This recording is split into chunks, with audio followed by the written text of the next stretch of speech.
अस्सलाम वालेकुम। डॉक्टर के क्लिनिक पर अक्सर ऐसे जोड़े आते हैं, नौजवान जोड़े भी, और जिनकी उम्र काफ़ी ज़्यादा होती है, वो भी कि जिनका एक मसला होता है, और वो मसला ये होता है कि हमल नहीं हो रहा, और उसमें जो खातून होती है, जो लड़की है, उसकी रिपोर्ट्स बिल्कुल नॉर्मल हैं, और जो मर्द है उनकी रिपोर्ट्स में थोड़ा मसला है। और मसला ये है कि स्पर्म्स में की क्वालिटी में मसला है। क्या मसला है, कैसे ठीक कर सकते हैं? और ये बड़े अच्छे जोड़ों की मैं बात कर रही हूँ, क्योंकि हमारे यहाँ जो खवातीन है उनके तो अल्ट्रासाउंड पे अल्ट्रासाउंड और पता नहीं कौन कौन से टेस्ट हुए होते हैं, लेकिन मर्दों का कोई टेस्ट नहीं होता। हालांकि खवातीन का तो बहुत एक लंबा चौड़ा प्रोसीजर है, लेकिन मर्दों का टेस्ट करवाना बड़ा ही आसान है, और एक ही टेस्ट है, सीमन एनालिसिस जिसे कहते हैं, वो करवा के आप देख सकते हैं। उसमें आपको क्या क्या देखना है, उसमें स्पर्म्स के हवाले से आपको क्या क्या चीजें देखनी है, वो आज तफसील से उसके बारे में बात करते हैं। स्पर्म की क्वालिटी को आप कैसे असेस कर सकते हैं, कैसी क्वालिटी होगी तो हमल आपका जल्दी हो जाएगा, अच्छा हो जाएगा। सबसे पहली चीज जो आपने देखनी है रिपोर्ट के अंदर, अपनी रिपोर्ट के अंदर, उसमें आपने देखना है कि काउंट कितना है। अगर तो जनाब 15 मिलियन 15 मिलियन से ज्यादा अगर काउंट है तो इसका मतलब है कि आपका कोई ऐसा मसला नहीं है, हमल हो सकता है बिल्कुल बड़ी आसानी से।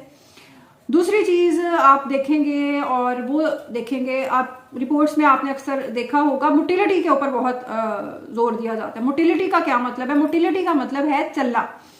स्पर्म्स आगे की तरफ मूव करेंगे, आगे की तरफ जाएंगे, फॉरवर्ड प्रोग्रेसिव जब मोटिलिटी होगी तो ही हमल होने के चांसेस होंगे, हमल ज्यादा जल्दी होगा। तो वो आपने देखनी है। 30% से अगर ज्यादा है तो इसका मतलब है कि हमल बड़े आसानी से हो सकता है और उसमें कोई ऐसा मसला नहीं है। फिर आपको ये देखना है कि जैसे जैसे जो डेड स्पर्म्स की काउंट है, जैसे क्वालिटी उनकी खराब होती जा रही है, वो तनासुब जैसे जैसे रिपोर्ट में अगर बढ़ता जा रहा है ना, तो फिर आपको परेशान होने की जरूरत है, क्योंकि उसकी वजह से हमल ठहरने में मुश्किलात पेश आ सकती है।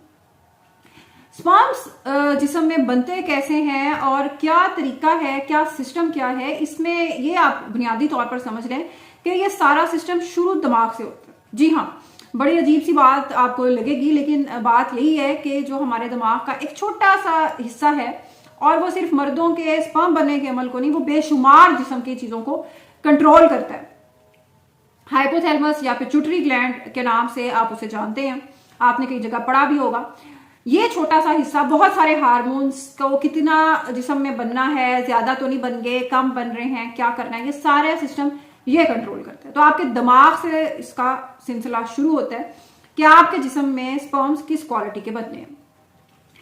ये जो हार्मोन्स, जो मादे यहां से निकलते हैं, वो जाते हैं टेस्टिस के पास, और वहां से फिर निकलते हैं ऐसे हार्मोन्स जो स्पर्म्स बनाने के अमल को जरासीम या जरासीम, अगर आप अंग्रेजी समझने में मुश्किल हो तो आप इस तरीके से समझ सकते हैं कि जरासीम बनने के अमल को जो आगे बढ़ाते हैं।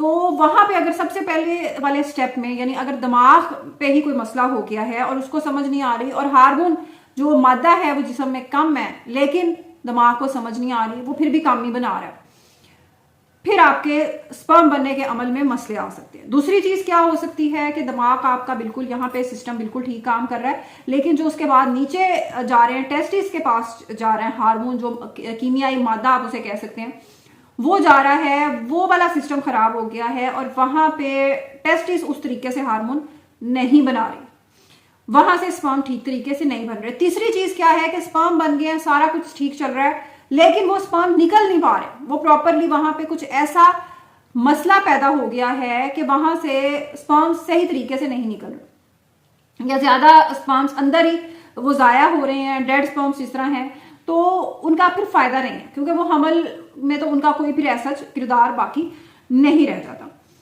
ये जो सारी चीजें हैं, जिन तीनों स्टेप्स की हमने बात की है कि स्पर्म्स बनने के अमल को ये मुतासिर करती हैं, इन सारी चीजों को आप कैसे बेहतर कर सकते हैं? सबसे पहली चीज जिस तरीके से आप उसको बेहतर कर सकते हैं वो है आपका वजन। जी हाँ, जिस तरह औरतों का वजन हमल के लिए बहुत ज्यादा अहम है और माहवारी के अमल के अंदर वजन का बहुत ताल्लुक है, इसी तरीके से जो स्पर्म्स बनने का क्वालिटी है, जो अमल है, उसमें आपके वजन का, मर्द के वजन का भी बहुत किरदार है। अगर आपका वजन ज्यादा है तो आपको उसको कम करना है, फिर आपकी स्पर्म्स की क्वालिटी बेहतर हो सकती है। आप उसको डाइट के जरिए कर सकते हैं, अपनी खुराक के अंदर चिकनाई का, कार्बोहाइड्रेट्स का इस्तेमाल कम करके प्रोटीन्स का इस्तेमाल आप ज़्यादा कर सकते हैं।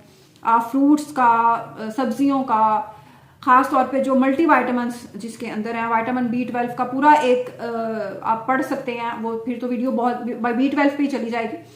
तो बहुत सारी चीज़ें हैं छोटी छोटी छोटी जिनके अंदर B12 पाया जाता है, वो आप ले सकते हैं। आसान अगर आप समझना चाहते हैं तो उसमें मैं आपको ये कहना चाहूँगी कि जो हमने अपनी खुराक में चीज़ें बहुत सारी और शामिल कर ली हैं, जिस तरह फास्ट फूड है, फ्राइड आइटम्स बहुत ज़्यादा हैं और इस किस्म की चीज़ें हैं। जितना आप नेचर के करीब घर का खाना, सादा खाना, वही खाना जो सदियों से इस खित्ते में चला आ रहा है, जिस तरीके से आप वो खाएंगे, अब इस सदियों से इस खित्ते का ये मतलब ना निकालें कि देसी घी आप प्यालियां भर भर के पीना शुरू कर दें। बिल्कुल ऐसे नहीं। सादा खाना आप जितना करेंगे उतना ही आपका ये सिस्टम स्पर्म्स बनने का ये अच्छा चलेगा, और जितना ही आप बहुत ज्यादा मसनूई या फास्ट फूड या इस तरह की चीजें लेंगे उतना ही फिर इसमें इसकी क्वालिटी में फिर फर्क पड़ेगा। उसके बाद जिस तरीके से जो एक और चीज इसको बहुत ज्यादा इस पे असर डालती है, अफेक्ट करती है, वो है एसटीडीज। एसटीडीज क्या है? एसटीडीज है सेक्सुअली ट्रांसमिटेड डिजीजेस। सेक्स के थ्रू जो जरासीम लगते हैं, जो बीमारियां होती हैं, और हमारा एक आम मुगालता पाया जाता है कि पाकिस्तान तो बहुत ज्यादा एक महफूज या इस्लामी मुल्क है और यहाँ इस किस्म की बीमारियां नहीं होती। बिल्कुल होती हैं, डॉक्टर्स के पास रिपोर्ट भी होती हैं जिसमें खातून को अपने शौहर से वो बीमारी या वायरस उसको मुंतकिल हुआ होता है और खातून बीवी को ये पता नहीं होता कि ये मुझे मसला क्यों आया है, और वो मसला असल में शौहर की तरफ से आया होता है और शौहर वो मसला घर के बाहर से कहीं से किसी और जिनसी ताल्लुक की वजह से वो लेकर आता है। तो प्रोटेक्शन यूज करें, बीमारियों से बचें, क्योंकि जितनी भी इस किस्म की बीमारियां हैं, इन्फेक्शंस हैं, वो ऑब्वियसली आपके, और ऐसी भी कुछ बीमारियां हैं कि वो फिर स्पर्म बनने के अमल को खत्म ही कर देती हैं। वो बहुत कम है लेकिन ऐसी भी बीमारियां मौजूद हैं। तो ये चीज आप जरूर अपने जहन में रखें कि इन बीमारियों से आपको बचना है। उसके बाद स्ट्रेस का जिस तरीके से खवातीन के ऊपर बहुत ज्यादा असर पड़ता है, और उसी तरीके से अंडा बनने के अमल में जिस तरीके से स्ट्रेस का बहुत ज्यादा नेगेटिव इफेक्ट होता है, इसी तरह मर्दों में भी अगर परेशानी, जहनी दबाव या बच्चा पैदा करने का, ये समझा जाता है कि शायद मर्दों पे नहीं, ऐसा नहीं है। ऐसे भी हम कपल्स देखते हैं, जोड़े देखते हैं जिनमें मर्दों ने इस चीज की बहुत ही ज्यादा टेंशन ली होती है कि मेरी वजह से हमल नहीं हो रहा, बच्चा नहीं हो रहा। तो इस चीज को भी आपने अवॉइड करना है। कुछ दवाइयां लोग इस्तेमाल कर रहे होते हैं, उन्हें पता नहीं होता। कुछ पेन किलर्स, दर्द खत्म करने वाली दवाइयां, ओपियोइड्स हैं उसके अंदर बहुत ज्यादा, जो स्ट्रॉन्ग किस्म के पेन किलर्स हैं, या स्टीरॉइड्स कहाँ आप इस्तेमाल कर रहे हैं? स्टीरॉइड्स जिम, कई लोग बॉडी बिल्डिंग कर रहे होते हैं, उनको नहीं पता होता, जिम इंस्ट्रक्टर उन्हें डाइट के नाम पर और जिम डाइट के नाम पर उन्हें स्टीरॉइड्स दिए जा रहे होते हैं बॉडी बनाने के लिए। तो इन चीजों को आपने अवॉइड करना है, क्योंकि ये सब चीजें थोड़ा थोड़ा करके ये आपकी स्पर्म क्वालिटी को ये बहुत ज्यादा बुरे तरीके से अफेक्ट करती हैं। इसके अलावा भी अगर आप कोई दवाई मुस्तकिल इस्तेमाल कर रहे हैं तो उससे भी आपको डॉक्टर को रिव्यू करवाने की जरूरत है। अगर आप हमल प्लान कर रहे हैं, खासतौर पर अगर एंटी डिप्रेसेंट्स, परेशानी को खत्म करने वाली, जहनी दबाव को कम करने वाली जो दवाइयां हैं, वो भी अगर आप एक लंबा अरसा इस्तेमाल करते हैं तो उससे भी स्पर्म की क्वालिटी पे बहुत ज्यादा नेगेटिव इफेक्ट पड़ता है। इसके हवाले से अगर आप मजीद कुछ जानना चाहें तो कमेंट सेक्शन में जरूर आगाह कीजिए। हम कोशिश करेंगे कि अगले वीडियो में आपके उन सवालात का जवाब दिया जाए। अल्लाह हाफिज।